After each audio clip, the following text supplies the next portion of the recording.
میں تمہیں دنیا سے خبردار کیے دیتا ہوں کہ یہ ایسے شخص کی منزل ہے جس کے لیے قرار نہیں، اور ایسا گھر ہے جس میں آب و دانہ نہیں ڈھونڈا جا سکتا۔ یہ اپنے باطل سے آراستہ ہے اور اپنی آرائشوں سے دھوکہ دیتی ہے۔ یہ ایک ایسا گھر ہے جو اپنے رب کی نظروں میں ذلیل و خوار ہے، چنانچہ اس نے حلال کے ساتھ حرام اور بھلائیوں کے ساتھ برائیاں اور زندگی کے ساتھ موت اور شیرینیوں کے ساتھ تلخیاں خلط ملت کر دی ہیں، اور اپنے دوستوں کے لیے اسے بے غل و غش نہیں رکھا، نہ دشمنوں کو دینے میں بخل کیا ہے۔ اس کی بھلائیاں بہت ہی کم اور برائیاں جہاں چاہو موجود ہیں۔ اس کی جمع پونجی ختم ہو جانے والی اور اس کا ملک چھن جانے والا اور اس کی آبادیاں ویران ہو جانے والی ہیں۔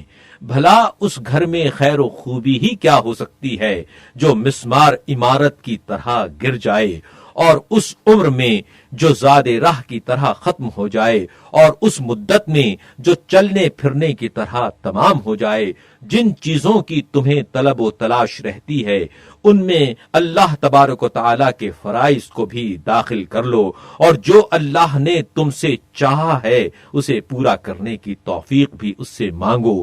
موت کا پیغام آنے سے پہلے موت کی پکار اپنے کانوں کو سنا دو۔ اس دنیا میں زاہدوں کے دل روتے ہیں اگرچہ وہ ہنس رہے ہوں، اور ان کا غم و اندوہ حد سے بڑا ہوتا ہے اگرچہ ان کے چہروں سے مسرت ٹپک رہی ہو، اور انہیں اپنے نفسوں سے انتہائی بیر ہوتا ہے اگرچہ اس رزق کی وجہ سے جو انہیں میسر ہے ان پر رشک کیا جاتا ہو۔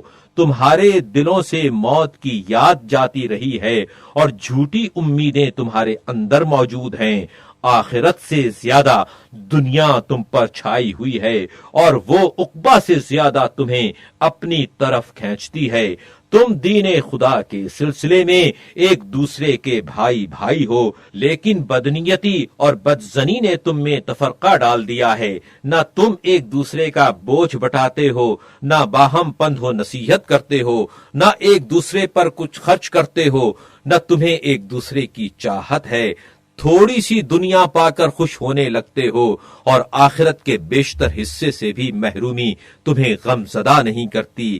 ذرا سی دنیا کا تمہارے ہاتھوں سے نکلنا تمہیں بے چین کر دیتا ہے، یہاں تک کہ بے چینی تمہارے چہروں سے ظاہر ہونے لگتی ہے، اور کھوئی ہوئی چیز پر تمہاری بے صبریوں سے آشکارا ہو جاتی ہے۔ گویا یہ دنیا تمہارا مستقل مقام ہے اور دنیا کا ساز و برگ ہمیشہ رہنے والا ہے۔ تم میں سے کسی کو بھی اپنے کسی بھائی کا ایسا عیب اچھالنے سے کہ جس کے ظاہر ہونے سے ڈرتا ہے، صرف یہ امر مانے ہوتا ہے کہ وہ بھی اس کا ویسا ہی عیب کھول کر اس کے سامنے رکھ دے گا۔ تم نے آخرت کو ٹھکرانے اور دنیا کو چاہنے پر سمجھوتا کر رکھا ہے، تو لوگوں کا دین تو یہ رہ گیا ہے کہ جیسے ایک دفعہ زبان سے چاٹ لیا جائے، یعنی صرف زبانی اقرار، اور تم تو اس شخص کی طرح مطمئن ہو چکے ہو کہ جو اپنے کام دھندوں سے فارغ ہو گیا ہو اور اپنے مالک کی رضامندی حاصل کر لی ہو۔